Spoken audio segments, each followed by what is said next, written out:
You check your phone again. You just checked it 4 minutes ago. Nothing new happened. No message, no notification. You check it anyway. Why? The real answer is far stranger than boredom or bad habits. Your ancestors were doing something almost identical 2 million years ago, long before phones, long before writing, long before anyone had a word for distraction. And the reason has nothing to do with technology and everything to do with survival. Picture an early human standing at the edge of a grassland. Tall grass sways in the wind. Something rustles. The human freezes, scans, listens. Nothing there. A few seconds later, the human checks again. And again. This wasn't anxiety. This was the entire difference between living and becoming another animal's dinner. Psychologist Daniel Berline, working in the 1950s and 60s, studied something he called curiosity as a drive, arguing that novelty itself acts like a biological reward, similar to food or safety. Your brain didn't evolve to relax when nothing was happening. It evolved to keep checking, constantly.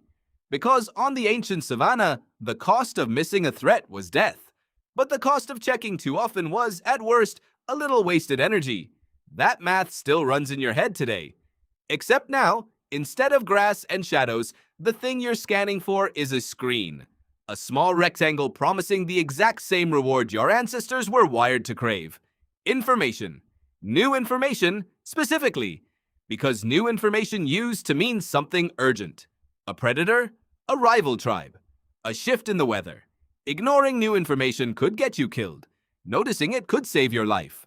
So what changed? Nothing changed inside you. Everything changed around you.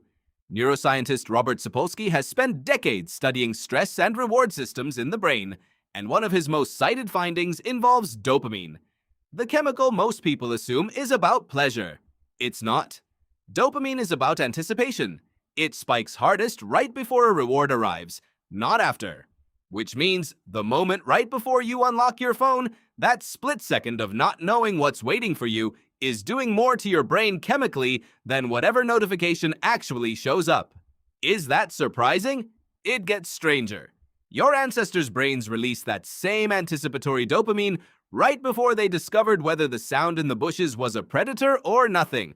The uncertainty itself was the trigger, not the outcome. This is where things take a darker turn. Because researcher B.F. Skinner, in the 1950s, ran experiments with pigeons and something called a variable reward schedule. Instead of giving pigeons food every time they pecked a lever, he gave them food randomly, unpredictably. The pigeons didn't peck less because of the uncertainty. They pecked more, obsessively. Skinner had accidentally discovered one of the most addictive patterns in behavioral science, and it wasn't the reward itself that hooked the pigeons. It was not knowing when the reward would come. Your phone runs on that exact same random schedule.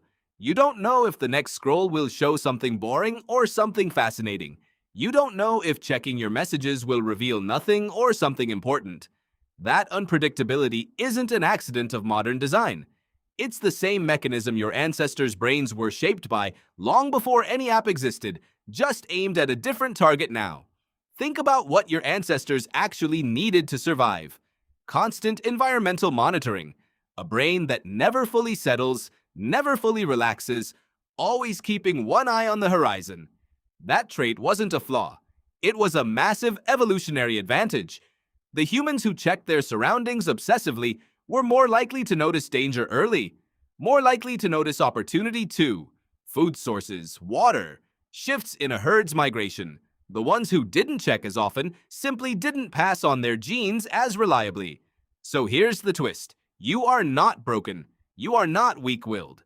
You are running 2-million-year-old software in an environment engineered specifically to exploit it. Because here's what makes this different from your ancestors' world. Their environment gave them real information when they checked. A predator was either there or it wasn't. Weather was either changing or it wasn't. Modern notification systems don't work that way.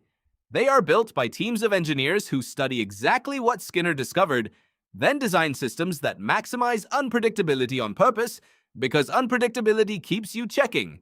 Anthropologist Sarah Blaffer Hardy has written extensively about how human cognitive evolution was shaped by constant layered social monitoring, watching who was allied with who might help you, who might threaten you. Early humans lived in small groups where social information was survival information.